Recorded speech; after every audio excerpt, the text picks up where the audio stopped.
náà ni ó báyìí náà ni àní báyìí náà lérè wa àti sọ pé báyìí náà ni àní báyìí náà lérè wa Bisi Ologe Show lè tó Alábí Akẹ́wà jẹun bẹ́ẹ̀ bá ti gbé síbẹ̀ Jíbọ́lá ẹ fi sílẹ̀ bẹ́ẹ̀ ẹ̀hún ẹjọ́ wà bẹ́ẹ̀ ẹ̀hún ẹ má gbé kúrò Jíbọ́lá o tóró ń kọ́ nínú gbọ́n òye ń bẹ níbẹ̀ Jíbọ́lá Bisi Ologe Show lè tó báyìí náà ni o.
K1 Beast 2.0. I'm talking about favorite actor.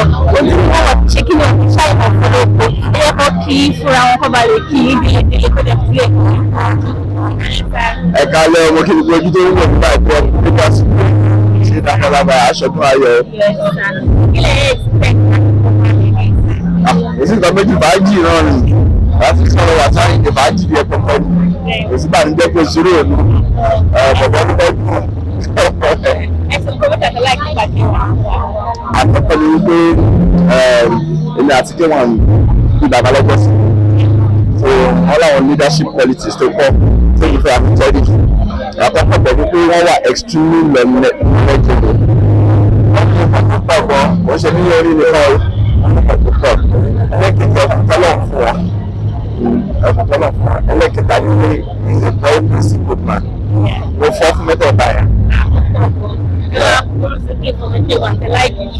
Mo fọ́ fún mẹ́tọ̀ báyà ara ìdẹ́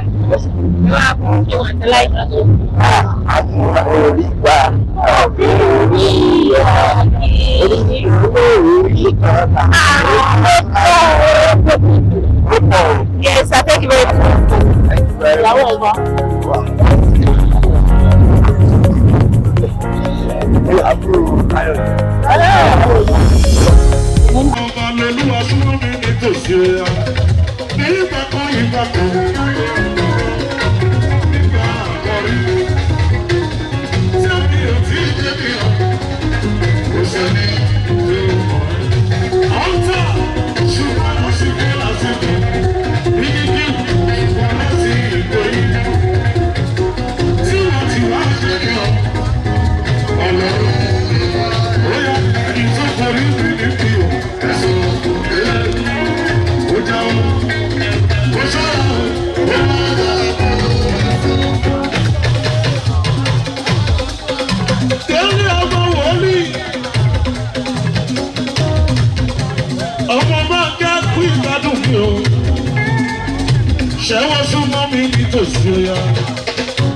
bá mi kí Yakubu gbogbo ara mo fi kí ẹ.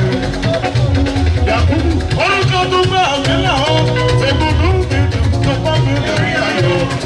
Aládé ìwúrà ní àwímáyé asọ̀rọ̀ wà kàṣẹ. Ọṣẹ́ Yakubu jọ.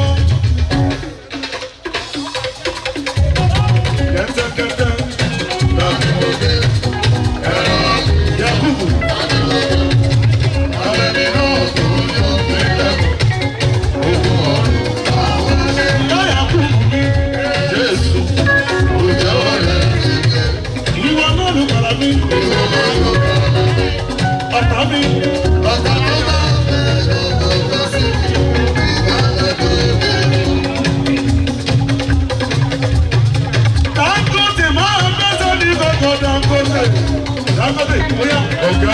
Ọ̀gá wa,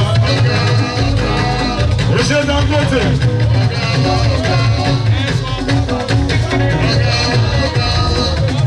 Ọmọ Ìjẹ̀bú ọlọ́rẹ̀.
Ìyọnu sí ẹ, elépo ìyọnu ọ̀nà, ìyọnu ọ̀nà, ìyọnu ọ̀nà.